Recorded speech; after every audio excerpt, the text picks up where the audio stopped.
एक बहुत बड़ी अफवाह है या मिथ है जो लोगों के माइंड में है. There is a myth in the mind of people and I don't know कि वो कहाँ से शुरू हुई, बट मैं उसको क्लैरिफाई करना चाहती हूँ. आज ये बात मुझे याद आई जब मैं एक पेशेंट का कंसल्टेशन दे रही थी. तो बहुत से लोग means majority of people they think कि डायबिटिक पेशेंट गुड़ ले सकते हैं, they can take jaggery. And ये कहाँ से शुरू हुई आई डोंट नो. मैं आपको आज क्लैरिफिकेशन देना चाहती हूँ.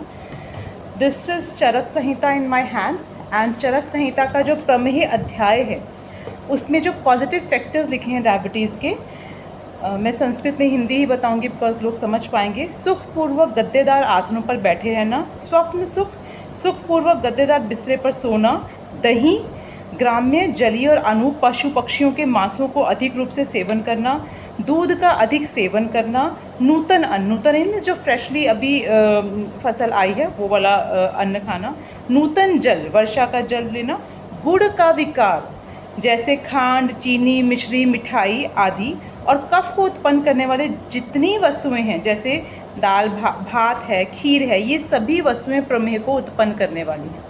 तो कहीं पर भी ये चरक में या किसी भी आयुर्वेद के किसी भी ग्रंथ में नहीं लिखा कि गुड़ जो है वो आप रिप्लेस कर सकते हैं एज अ डायबिटिक पेशेंट. दूसरा मैं आपको रेफरेंस देना चाहूँगी अष्टांग हृदय. अष्टांग हृदय में पॉजिटिव फैक्टर्स हैं प्रमेह के. जो अन्नपान तथा क्रिया मेदो धातु मीन्स फैट को बढ़ाता है, मूत्र को बढ़ाता है, कफ दोष को बढ़ाने वाला होता है, वे सभी प्रायः प्रमेह रोग को उत्पन्न करने वाले होते हैं. मधुर, अम्ल, स्निग्ध, गुरु, देर में पचने वाले, पिच्छित और शीतल पदार्थ, नया अन्न, नई सुरा, जल प्राय देश के प्राणियों का मांस, ईख इस गुड़, ईख मीन्स गन्ना, गुड़, गोरस, दूध के बने पदार्थ, दही, खीर, ये सब चीज़ें, एक ही स्थान पर बैठे रहना आदि विधि जो है प्रमेह के कारण हैं. तो ये बहुत बड़ा मिथ है जो बहुत बार पेशेंट को अगर हम डायबिटीज़ में बोलें कि आपको ये नहीं खाना है, दे ऑलवेज आस्क कि मैम गुड़ ले सकते हैं क्या या शक्कर ले सकते हैं क्या. बिल्कुल भी नहीं. गुड़ और शक्कर या कोई भी मीठी चीज़ जो सिंपल शुगर है आप लेंगे तो उससे डायबिटीज़ बढ़ता है, कंट्रोल नहीं होता है, और ये कहीं भी आयुर्वेद में नहीं लिखा है. यहाँ मैं हमेशा आप लोगों को एक चीज़ कहना चाहूँगी, आयुर्वेद के नाम पे बहुत सारे लोग होम रेमेडीज़ देते हैं, बहुत बहुत बहुत कुछ कहते हैं, and we Ayurveda doctors literally means हमें समझ नहीं आता इसको कैसे कंट्रोल करें.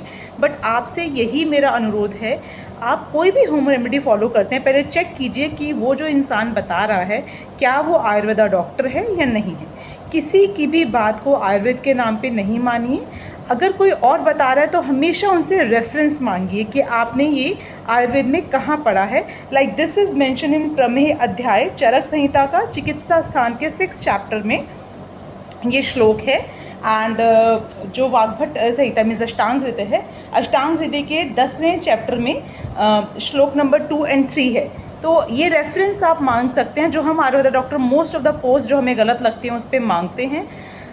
इन्फॉर्म डिसीजन लीजिए. आयुर्वेद के नाम पर कुछ भी फॉलो मत कीजिए. Talk to your Ayurveda doctor. अपना एक फैमिली डॉक्टर बनाइए. अगर आप आयुर्वेद को समझना चाहते हैं तो have an Ayurveda family doctor. आपको अगर कोई नहीं मिलता है यू कैन कॉन्टैक्ट अस. हम आपकी नियरेस्ट प्लेस पे एक आयुर्वेदा डॉक्टर से कनेक्ट कराएंगे जो आपको सही और गलत गाइड करेंगे ताकि आप आयुर्वेद का बेनिफिट ले सकें, उसकी मिसकंसेप्शंस में नहीं फंसें. यूट्यूब को देखकर, सोशल मीडिया को देख के आयुर्वेद को फॉलो नहीं कीजिए. फॉलो करना है तो आयुर्वेदिक डॉक्टर्स की पोस्ट को कीजिए बिकॉज वो आपको ऑथेंटिक नॉलेज देंगे.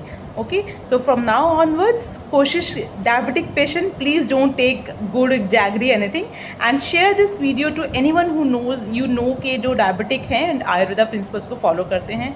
मेरी कुछ और भी डायबिटीज से रिलेटेड वीडियोस हैं जो मैं इस लिंक के डिस्क्रिप्शन में डालूंगी. उनके लिंक्स आप उसको भी रेफर कर सकते हैं ताकि आप उसको और अंडरस्टैंड कर सकें. कोई भी आपकी क्वेरीज रहती हैं तो आप डायबिटीज से रिलेटेड तो आप हमारे को व्हाट्सएप कर सकते हैं ऑन द गिवन नंबर जो इस वीडियो में दिया गया है.